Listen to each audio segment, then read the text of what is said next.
Buongiorno cari amici, benvenuti anche oggi alla pillola del vostro Marietto veneziano. Bene, come avete visto dalla mascherina principale, oggi parleremo del spirito Malfas e quello è il sigillo per poterlo richiamare durante un'operazione di alta magia operativa. È il 39esimo spirito della scala Goezia di Re Salomone praticamente. E come appare? Egli appare inizialmente come un corvo, ma su richiesta del magista può essere che prenda anche la forma umana e tenderà a esprimersi con voce rauca. È considerato pure un grande e potente presidente. Quindi voglio dire anche un'altra cosa, ci sono sigilli che sono più preposti anche a essere usati solamente per richiamare geni durante operazioni di alta magia operativa e ci sono sigilli che possono essere sia usati in quel modo lì sia usati come sigilli protettivi per le persone. In questo caso qui questo un po' meno, va bene solamente per le, o meglio, va bene meglio per richiamare questo genio ma non come protettivo, perché questo genio qui è anche un po' furbetto e cerca sempre di imbrogliare chi lo chiama, quindi bisogna sempre stare attenti che cercherà di fare delle proposte ingannevoli a questo spirito qua. Ma cosa fa questo spirito? Questo spirito qua costruisce case solide, aiuta a costruire case solide, alti torri e può far conoscere i piani e le azioni dei nostri nemici.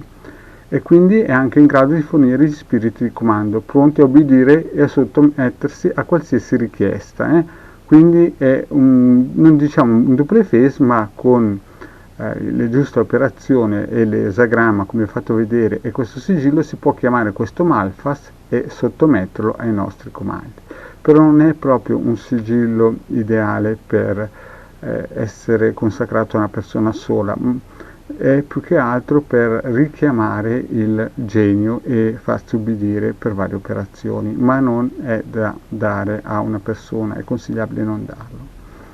Invece, come vi ho spiegato in altre pillole, ci sono dei sigilli che si possono consacrare proprio a una persona, anche se sono della Goezia di Salomone, perché non è detto, cioè mi spiego meglio, si parte dal presupposto che la Goezia sia di basso astrale, e questo è vero, e quindi agiscono più in fretta, però bisogna anche vedere da che mano è stato costruito, cioè chi è l'artefice, cioè l'anima del magista, se è un'anima bianca, un'anima rossa oppure proprio un'anima nera.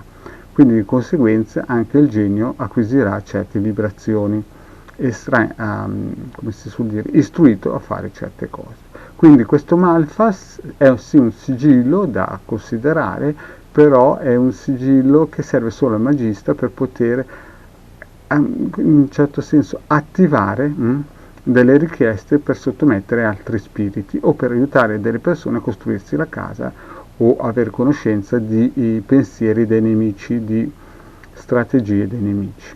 Bene cari amici, anche oggi il vostro Marietto veneziano vi ha detto questa pillola su questo spirito che si chiama Malfas, è il 39esimo della scala gerarchica del Goezia del Re Salomone, che ci ha dato 3500 anni fa.